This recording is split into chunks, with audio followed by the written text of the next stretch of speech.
Morning, guys. So it's a pretty crappy Sunday. As you can see, it's raining. On the agenda for today is I have a friend coming over. He recently bought a truck. We looked at it when he was buying it, kind of did the, your general look over of things you should look at for rust and, brake, suspension problems, stuff like that. We're going to go over that today in the video. We're going to explain to you what things to look for, what questions to ask people when you're buying a car, just so you can get the best, idea of what's been done to it, how it's been taken care of, stuff like that. And then he's got some stuff he wants to do to it after having looked over it some more at home. Oil change, transmission fluid flush, differential flush, I think are on the agenda. I'm not sure. I have to talk to him when he gets here. And headlights don't work. The low beams work, or the high beams work, but the low beams don't. So we're going to look at that issue as well. The guy that's coming over is actually going to be a friend of mine that's going to be joining in on the channel, making videos and providing content. His name is Josh. His YouTube channel, or his YouTube name, is going to be Rooster Automotive, as you'll see by the tag at the beginning of this video. I don't really know what else we're going to do. I think I know when we looked at it, it had leaking valve cover gaskets. I don't know if he's planning on doing that today. If he is, that content will be in this video as well. So let's get it looked at, and we'll show you the process of looking over a used car and determining what's necessary to get it up to a good car that's not going to break down and not going to cause you problems. So let's get to it. Another thing on the agenda for today is I'm actually going to buy another car. I need a car to tow a trailer potentially in the future, plus something that's got four-wheel drive, because we may include some off-roading fun here in the future on this channel. So I'm going to buy an Explorer that I looked at about a month and a half ago. Guy was asking a lot of money for it. I lowballed him. He didn't take it. He actually messaged me back a couple days ago and said that he'd be willing to take what I had offered him on the lowball side of it. So let's go get this truck.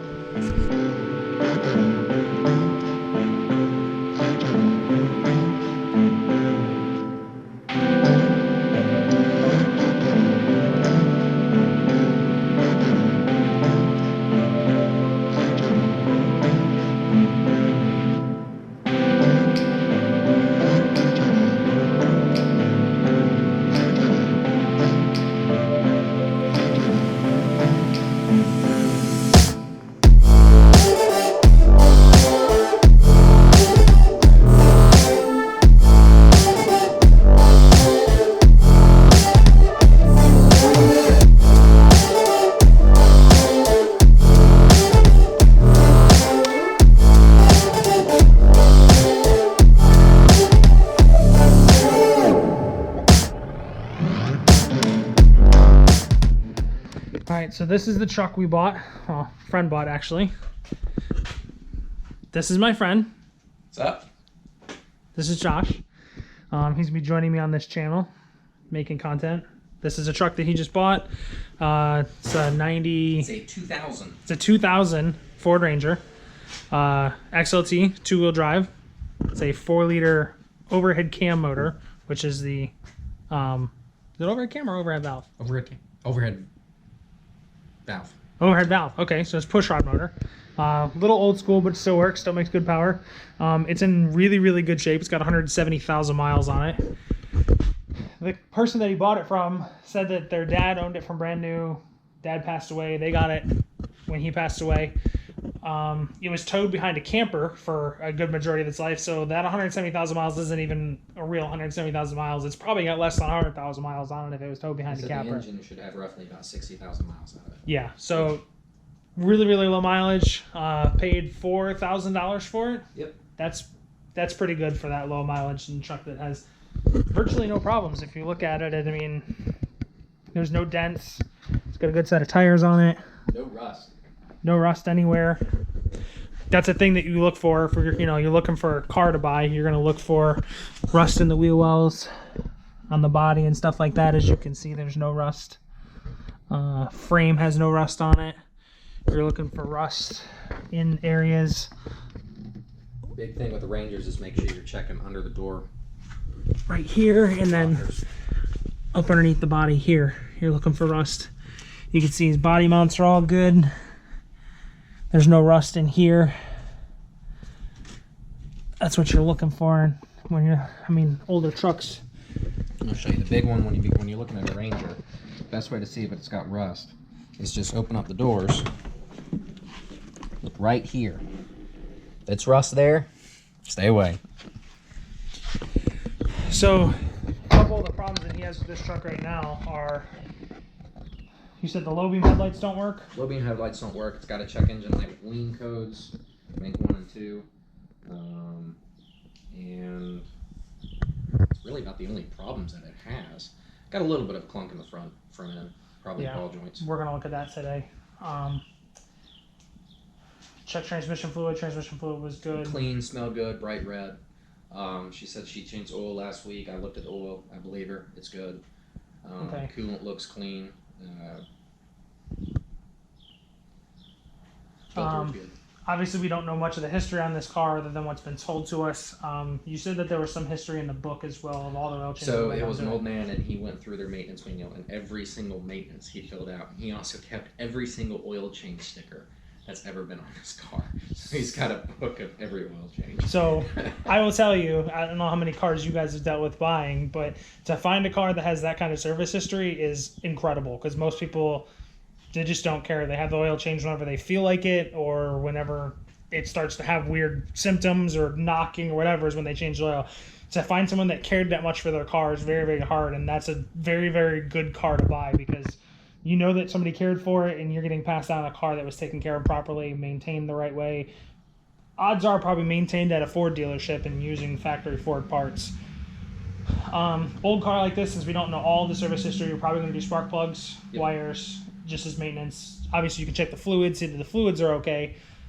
So we know that the fluids don't need changed. Spark plugs, it's kind of hard to tell. You can look at them and see how worn they are, but that's not always an indication either, because depending on the type of driving that was done to it, the spark plugs themselves might not show as much wear, but have age on them. So it's just a good practice when you buy a car and you don't know the exact history of it, is to change plugs and wires. I did that on my Mustang when I first bought it because I didn't know the history.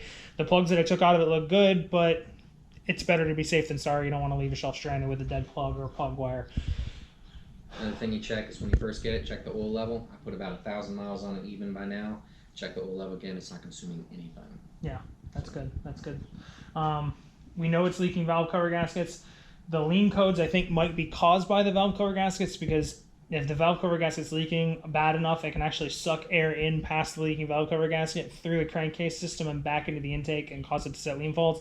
I've never seen that happen on an American car. It happens a lot on BMWs, but it's a possibility. I feel like we're probably going to go through is we're going to replace the valve cover gaskets, and then after the valve cover gaskets are replaced, clear the fault and see if it comes back. And if it comes back, then we'll address it then, but there's a chance that it could go away with doing the valve cover gaskets. So we also, right now, we're going to start diagnosing the issue with the low beam headlights not working. I'll just kind of interject here and there and show you what we're checking. So let's get started on that. Now we're going to fix some cars in North Carolina way. All right, so up to this point, we've done a couple checks. The first check was to come to the connector for the headlight and check and make sure that your ground is okay. And on this particular car, the ground is that middle wire in the middle. So when you're looking at this side, it's going to be the middle pin.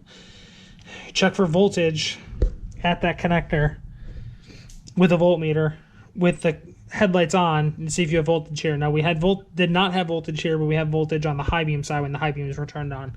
So we obviously already knew the high beams were working, but that's just you checking things. No voltage here. So the next thing, according to the wiring diagram, is to come into the car. We know that the voltage is getting out of the headlight switch that mounts inside the dash, because the voltage from this goes to the turn signal stock for your flash to pass and your high beams. Now, we checked to make sure the way the wiring diagram's set up, when you turn this light on, the power goes from this headlight switch to the turn signal stock and just flows through it back out to the headlights for low beams. Now, when you flash to pass, it switches that circuit over, the power coming from this headlight switch to a different circuit coming out of the combination switch to the headlights for the high beam, and that works for your flash to pass and your high beam switch on. So what we did was you check for power We knew we had power coming from this to this switch because the high beams work. So we were checking the circuit, the wiring out of this that's supposed to go to the low beam headlights for voltage. We had voltage on that circuit. So that means that this switch is good. The power is getting from the headlight switch through this switch and going out of the car to the headlights, but there's no power present at either one of the headlights. Now, when you look at the wiring diagram, there is another connector that we have to try to figure out where it's at in the car that we have to check for power at. And then if there's power at that connector, then you just slowly but surely move down the line from that connector out to each headlight to figure out where the brake is at. Now there's also a splice in between those in that wire because it's a single wire out of this headlight switch that goes through a connector and then back into a splice. And then after it goes through the splice, it splits out to both headlights. Now there's a very high possibility that splice could be the problem because splice points are normally inside of wiring harnesses and can be big spots for corrosion and just wire breaks. So as of right now, we're going to go into trying to figure out where that splice is at, well, where the connector is at first, and then where the splice is at, and from there we'll see where our power is lost and figure out what the problem is. So Josh, would you like to show our viewers what you found? Yeah, so once we got the dash off, what we found was somebody had installed an aftermarket fog light switch, and what they had done is they tapped off the power for the headlights and ran it forward. And simply what happened was, if you can see it, maybe, the ends corroded off of that line and just simply broke connection. So all we have to do is reconnect those wires after we clean them up a little bit. We should have headlights, no problem. What we'll actually do is we'll still keep the fog light switch tapped in there, so it'll give us a source to power that switch, which should fix that problem as well. Let me get him real closer.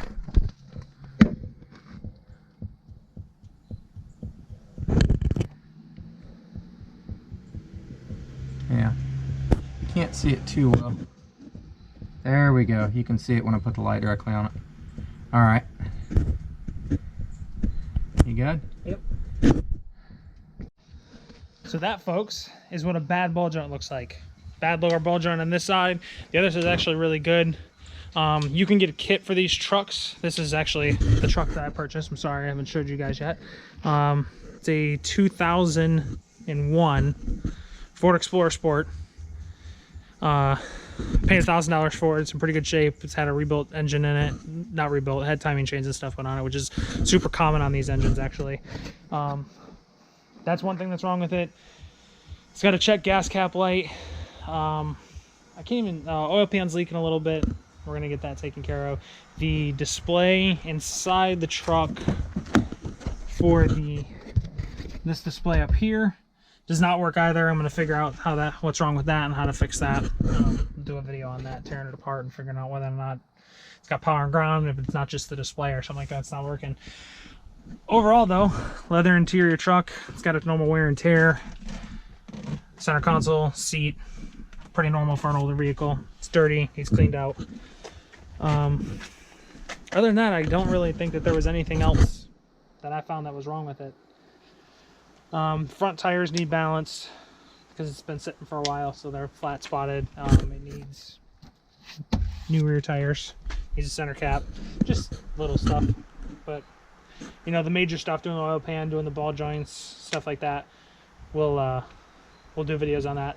What I was saying is with the front end, you can get a kit for these that is ball joints, upper control arms, tie rod ends for pretty cheap. I think it's like $200 or something like that. So we'll just do that. We're going to do that to this truck, and odds are probably going to do that to this truck too. We're about to look at this and see what's wrong with the suspension on it, but they're probably both going to need some front end work. It's pretty typical for older vehicles, especially Fords, yeah. But yeah, I'll find that kit and I'll link that in the bottom of this video, just so if you guys have the same kind of truck or are looking at buying one, you know where to get it from if you have the same kind of problem. So we're going to check this truck out real quick, and I'll show you anything that we find out that's wrong with it. Alright guys, we just took a look at the Ranger, and what we found is the ball joints are actually good. Both of the upper control arms are newer, and the lower ball joints have been replaced at some point. We did find an excessive amount of play in the actual wheel bearing, which they're servicer wheel bearings. They're designed to be re-greased and adjusted throughout the life of the vehicle, just as a wear item. And so what we'll do is in the future is we will go ahead and pull the bearings, show y'all how to repack everything and adjust them and get them right. Other than that, we got the headlights fixed. They're all taken care of. We've got to do a power steering flush. It was nasty, as well as a brake flush to get it back up to date. Other than that, all the other fluids look good. We're going to replace the spark plugs and wires and just as normal maintenance. The valve cover gaskets were leaking as well, so we're going to pick up a pair of them. Doesn't take too long to change. We'll get that taken care of. But other than that, that's about all to go this week. So check us out next week. Don't forget to like and subscribe.